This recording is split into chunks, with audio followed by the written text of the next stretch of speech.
Am I going to smash this dozen eggs to prove a point?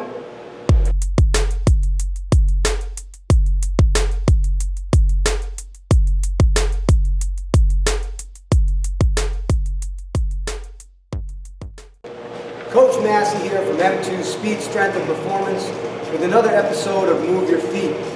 And I am going to read a viewer's email to you before we even start. It says, "Dear Coaches Massi, I attended one of your practical speed clinics and you spent a lot of time speaking quite technically about ground reaction forces.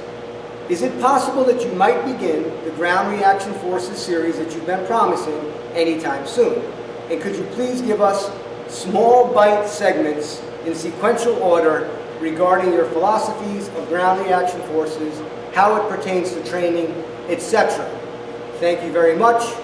Aiden Tomasetti, Peoria, Illinois, Speed Training Coach." Once again, if you are associated with the facility, don't forget to put the facility name down. This way we can give your facility a shout out. So yes, small bites, sequential order. That's the way we're going to approach this, and we're pretty excited about it. So we want to just kind of put this out here right up front about ground reaction forces. A lot of this is our philosophy, our theories, but we do try to back it up with our experience. Science, experience.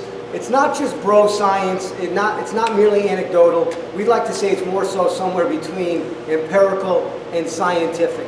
One of the real great backups we have is Dr. Anthony Catarasano.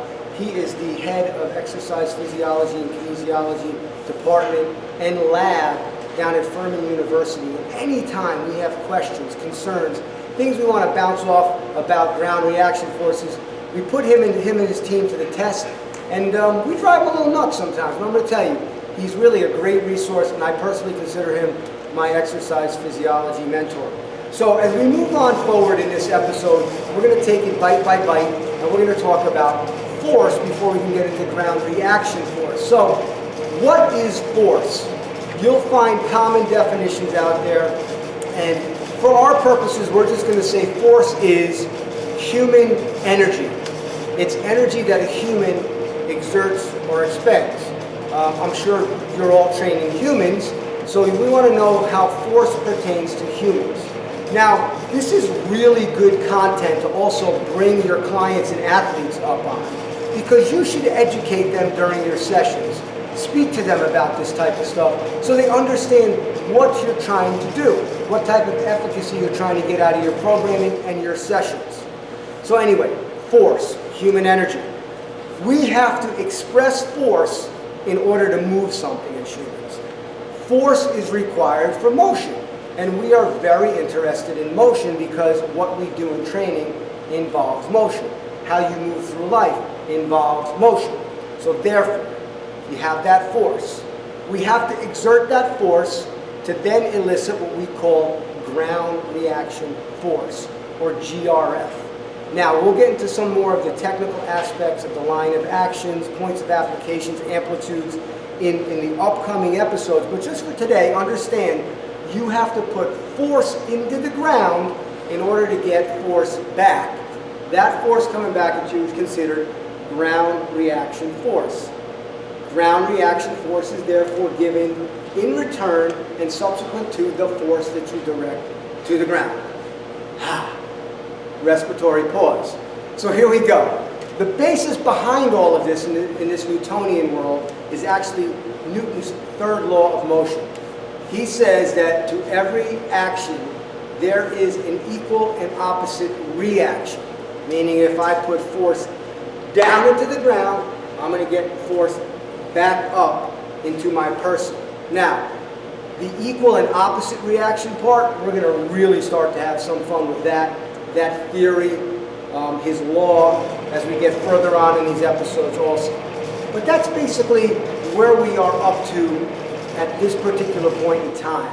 Understanding force is required for motion, force into the ground is required to get force back out of the ground, or a return force, ground reaction force, sometimes we call it reverberation or reverberatory forces also. So, having said that, Matt, come on in. Let me get Coach Matt in here. Has excellent hair as always. ready to go.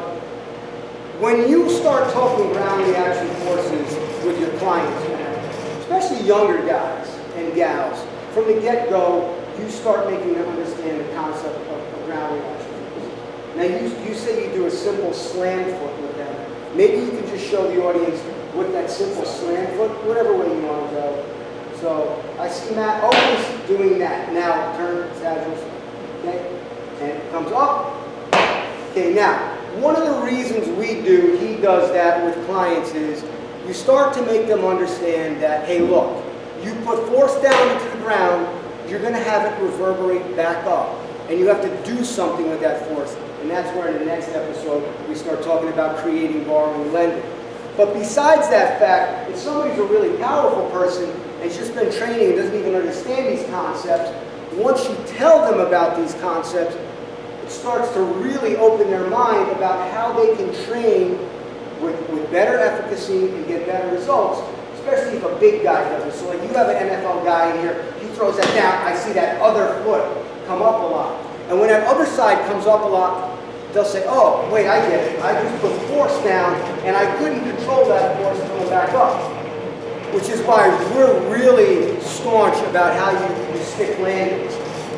In gymnastics, when you see that they stick it, great for gymnastics. Not a big fan of anybody sticking that type of landing in sport. And by the way, they have mats under them, they practice a lot. But still, don't want to stick it. You want to understand, you put force down, you're getting something back. So that first example is that foot slam. The next example we're going to do is simple. You're going to tell your client, look, grab a medicine ball. Now, he comes up. Ask your client, when you slam this medicine ball hard into the ground, what happens? Give it a shot. Well, they say it comes back up. Ask them, why do you think it comes back up? And if they say, well, because it's elastic, it's bouncy, it's actually not. I mean, this is a ball. We have a lot of reps on this particular ball. It's been lasting. But it's not very elastic. Pick that ball back up. What's happening is the ground reaction force is sending that ball back up. Now, if Matt just gives it a light slam, it's only going to return back up so far. Back to Newton's third law. To every action, there's an equal and opposite reaction. If Matt gives it a really hard slam, he's going to cover more ground coming back up. That ground reaction force is greater. That's really simple. Now, theory here is this ball does not conform to the ground. You guys have seen those squish balls. Perform Better also sells that type of squish ball, where you throw it to the ground, it goes nowhere. It is creating ground reaction forces. However, the ground reaction forces are simply being distributed across the ball because the surface is different. It's more like a liquid or a gelatinous surface. And it's dissipating. That's why the ball doesn't come up, because of the actual way the ball is built. Ground reaction forces are still there. They're getting absorbed, dissipating, and distributed in a different way. It does not remove the fact that there are ground reaction forces present. Now, let's step back. So, hoping I'm on frame here. Another good way to illustrate this is a speed hammer from Tsunami Bar. But if I were to take this speed hammer and I say, look, I'm going to put my fist down into the ground and I'm going to keep my fist in contact, you're going to see this still bounce back up. That's a ground reaction force. It's simple. You can tell a client, slap a hand, the reverberation you feel, ground reaction forces. Once you get the understanding of ground reaction forces, the super rudimental, basic understanding of ground reaction forces into your clients' brains, they're going to start to understand and have a whole new world of why you train, the way you train, and how they can help to create, borrow, and lend. So until next time, Coach Massi here from M2, Speed, Strength, and Performance. Greatness is forged, not fabricated. That's your day.